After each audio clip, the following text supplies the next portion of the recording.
Olá, meus amigos, minhas amigas, estamos aqui com mais um Gazeta Entrevista, não é? Hoje, 23 de fevereiro de 2024.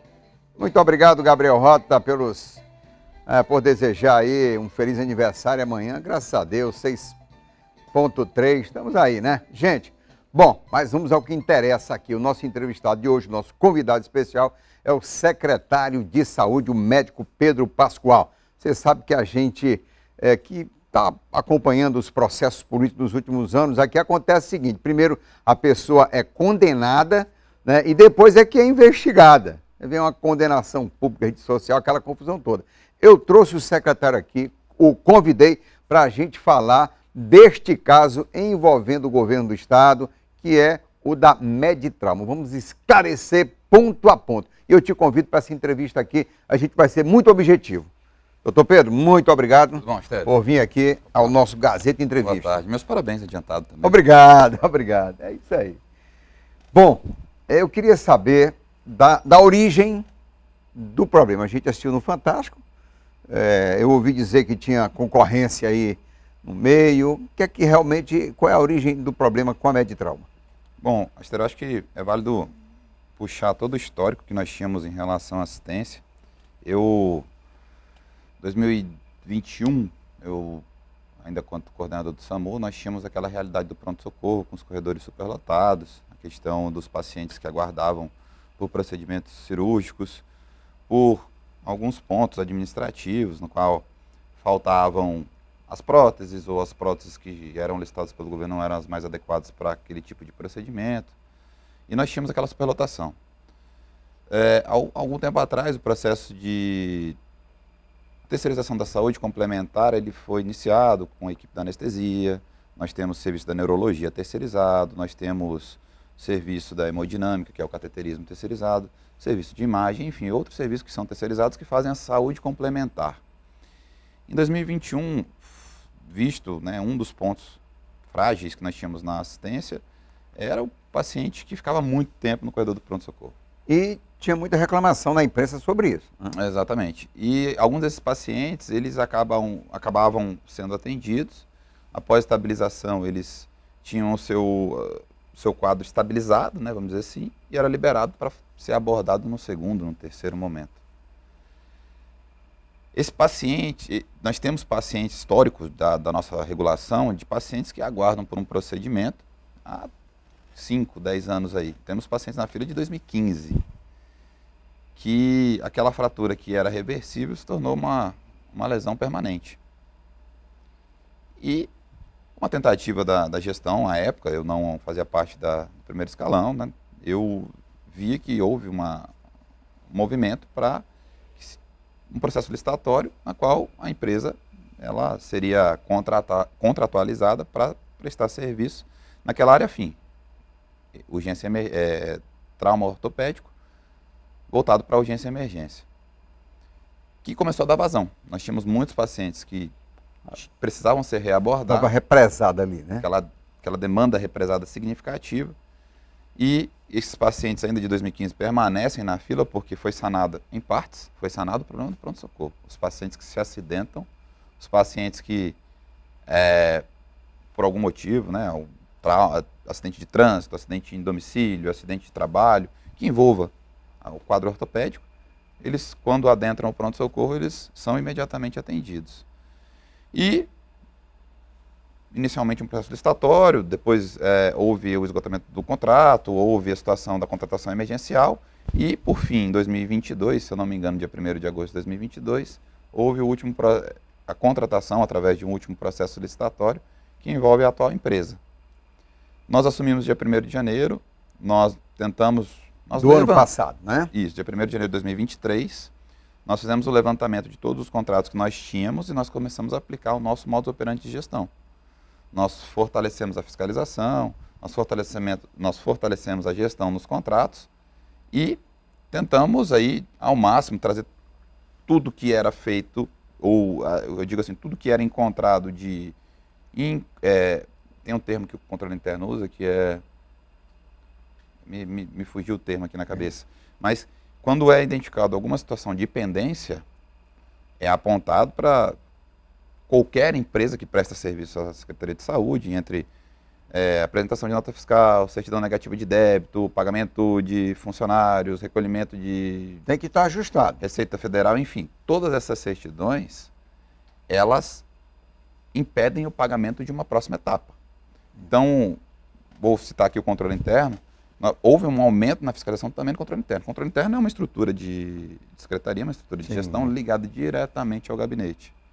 Então, toda nota que passa para pagamento, primeiro o controle interno faz o apontamento e tem que haver uma correção. Diz se dá para pagar ou não, se está legal ou não, né? Exatamente. É feita a correção, então são etapas da administração pública que devem ser cumpridas para que a gente efetue o pagamento. O que eu vejo hoje vamos colocar assim, de resultados. Hoje nosso pronto-socorro, vamos colocar, eu gosto de falar muito isso, não só na parte ortopédica, mas em todas as outras situações que envolviam o pronto-socorro, nós tínhamos pacientes na superlotação do pronto-socorro. E hoje o pronto-socorro é uma nova realidade, o serviço de emergência clínica, né, a observação, os leitos de UTI que nós abrimos agora recentemente, e enfim, nós demos vazão naqueles pacientes que ficavam sobrecarregando, superlotando o pronto-socorro. Lógico, se existe alguma situação de inconformidade, pronto, o termo era apontamento de inconformidade. Certo. Diante das empresas, não só essa, tudo será apurado. Qualquer empresa. Qualquer empresa. E se houver a necessidade, um novo processo licitatório será rodado. Inclusive, a equipe já está fazendo uma força-tarefa para levantar todos os pontos de fragilidade que possam comprometer a assistência dentro do pronto-socorro, para que seja formulado um novo plano de necessidade e, se for o caso, uma nova licitação, sem problema algum. O estudo técnico preliminar também está sendo feito. Nós já tínhamos um estudo técnico preliminar sendo montado, que inclusive era para ter sido lançado ano passado, para o processo licitatório, para as cirurgias eletivas. Aquele paciente que foi atendido, que não tem uma urgência, que é liberado de alta para ser consultado e ser abordado no segundo momento. Então esse estudo técnico também já está pronto, para que, caso haja necessidade e uma necessidade de distrato com a empresa, você não terá problema nenhum em nós seguirmos sem a desassistência, sem deixar o pronto-socorro sem os médicos, as próteses, as órteses, tudo dentro da legalidade. Secretário, a questão de preços, né, que se discute muito, né? Não, houve um preço, está majorado o preço, não está majorado e tal. Como é que é a questão do preço, tabela SUS, que você explicasse para a gente? Bom, a tabela SUS, ela foi uma ferramenta criada pelo Ministério da Saúde em 2007, para justamente ressarcir os entes, né, fazer a devolução. Então, se eu vou lá e faço um raio-x, se eu faço uma tomografia, se eu realizo um procedimento cirúrgico vamos tirar a ortopedia do foco, colocar uma vesícula, eu tenho lá tabelado, isso aí é de acesso a qualquer um, é só entrar lá dentro, tabela do SUS, na verdade o nome é tabela SIGTAP, é o nome técnico da tabela, certo. E lá eles colocam o valor que é repassado da federação para os entes estaduais. Estado. Exatamente, para o Estado, isso. E é feito através de produção. Então, se eu atendo um paciente e produzo uma consulta, um procedimento, uma cirurgia, enfim, um exame, eu computo lá na rede e eu recebo esse recurso. E um dos pontos que é importante frisar, Astério, nós não temos nenhum problema quanto ao uso do recurso federal. É um movimento da nossa gestão, do início de 2023, que nós fizemos uma força-tarefa para aumentar, o termo técnico chama-se habilitação, mas para a população entender, eu faço com que aquela unidade de saúde, eu uso muito o exemplo da UPA de Cruzeiro do Sul. O Ministério da Saúde reconhece o cadastramento, eu cadastro a UPA de Cruzeiro do Sul, lá no Ministério da Saúde, cumpre um quesito de checklists, então, rede de assistência, plantonista 24 horas, eu tenho as medicações mínimas que eles precisam, toda uma rede desenhada. O Ministério da Saúde olha, ó, beleza, os documentos estão ok. Então eu vou lá e vou dar a habilitação, ou seja, eu vou passar a custear, o Ministério da Saúde começa a mandar recurso para custear as ações dentro daquelas unidades de saúde.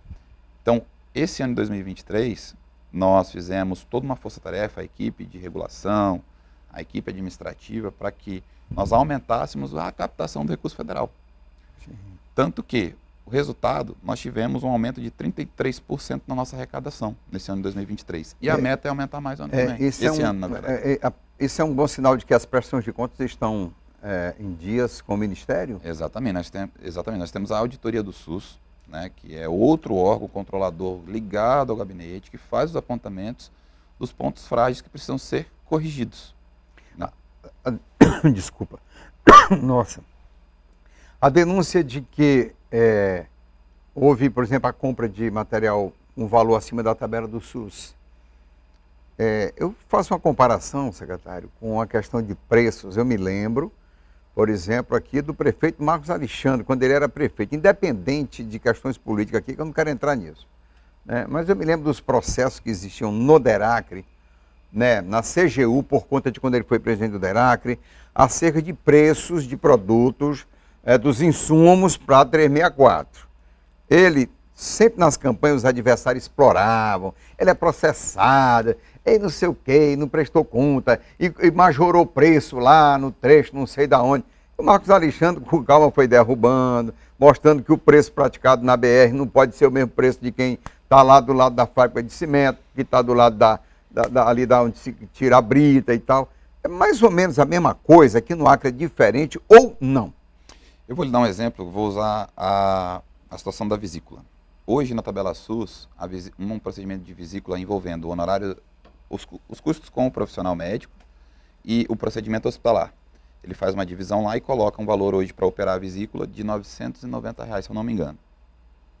Se nós formos procurar um atendimento no particular, eu acho que no mínimo 10, 12 mil reais. É 12 mil reais, né? Isso. Particular, de 10 a 12 mil. Isso. E esse tá 900 reais. 990 reais. Na tabela SUS. Na tabela SUS. Eu estou usando o exemplo da vesícula porque é um procedimento que eu lembro de cabeça aqui, que faz parte, inclusive, do nosso plano nacional de redução de filas de cirurgias eletivas, exames complementares e construção. Isso é um plano do Ministério da Saúde. O Ministério da Saúde reconhece essa defasagem, vamos colocar dessa forma, da tabela SUS, e ele criou uma portaria, a portaria 1370, de 28 de setembro de 2023, que ele permite que os estados paguem, ou seja, ele vai ressarcir até 4 vezes a tabela SUS.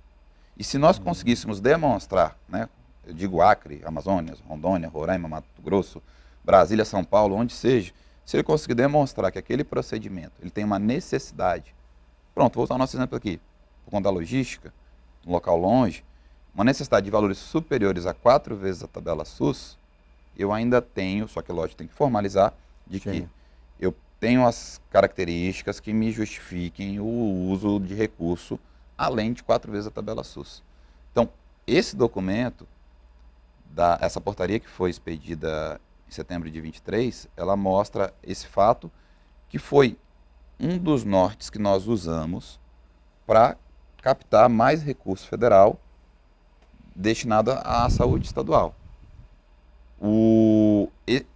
As cirurgias eletivas que nós realizamos no ano passado deixou o Acre por muito tempo em primeiro lugar no ranking de cirurgias eletivas. E isso garantiu já um repasse agora para esse ano, que já está debitado no nosso fundo, já está acreditado no nosso fundo, de mais 5 milhões para continuar sendo executadas as cirurgias eletivas.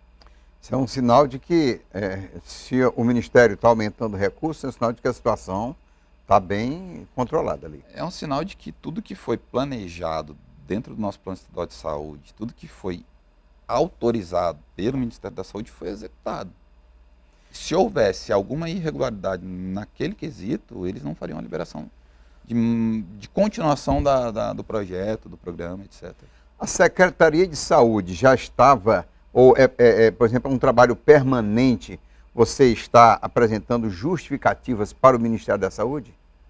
É um trabalho permanente. Permanente. Então, nós temos programas que... Tá, eu só quero que o senhor responda depois do intervalo, tá bom? Perfeito. Ok.